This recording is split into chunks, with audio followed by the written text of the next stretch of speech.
విషయం చెప్తాను, ఎంత వంట అయినా నేర్చుకుంటుంది, ఏం నేర్పించినా నేర్చుకుంటుంది. కానీ ఒక్క పని మాత్రం అస్సలు చేయదు. ఆ పని ఏంటో మీకు కూడా చూపిస్తాం. మీరు కూడా ఆ పని ఏంటో చెప్పండి. మీ పిల్లలు కూడా నేర్చుకుంటుంటారు కదా.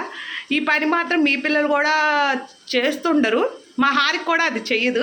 అదేంటంటే ఇదిగోండి, షింక్లో అన్నీ వేసేస్తుంది. ఇక్కడ గవాష్ బ్లాక్ అయిపోతుంది. ఈ గవాష్ బ్లాక్ అవుతుంది, నువ్వు కట్ చేసావు కదా నాన్న, అది తీసి క్లీన్ చేసేసి వాటర్ పోనివ్వంటే అదిగోండి అలా అంటది.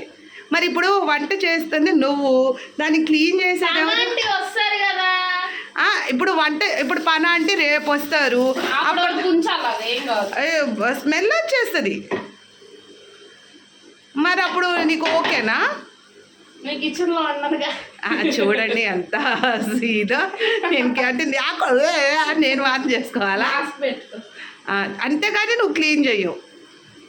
చూడండి, ఇది మాత్రం క్లీన్ చేయరు. షింక్లో అంతా తొక్కలు, తోళ్ళు, ఉల్లిపాయలు అన్నీ కొంతవరకు తీసేస్తుంది. కొన్ని ఏంటంటే చాలా తీస్తుందంట. అలా కొంతవరకు అలా త్రో చేస్తుంది. ఆ త్రో చేసిన ఈ షింక్లోకి అలా అడ్డుపడిపోతూ ఉంటాయి. వాటిని మాత్రం అసలు చెయ్యదు. ఒకసారి చెయ్యొచ్చు కదా. అది చూడండి ఎలా పెడుతుంది ఫేస్. వంట అంతా చేసినప్పుడు అది చేయటానికి ఏంటి ప్రాబ్లం? అది చూడండి, మీ పిల్లలు కూడా ఇలాగే చేస్తారా చెప్పండి? చూడండి, ఎవరు చెయ్యగాకండి అంట.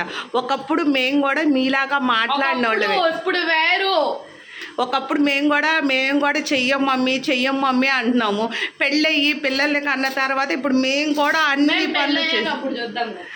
మీరు పెళ్ళైన తర్వాత చేస్తారు అంటే వాళ్ళు సుఖపడాలి, మమ్మల్ని సుఖపెట్టరు అనమాట. చూడండి ఎలా మాట్లాడుతుందో హారిక. అన్నీ నేర్చుకొని ఉండాలి ఆడపిల్ల అంటే, తెలుసా?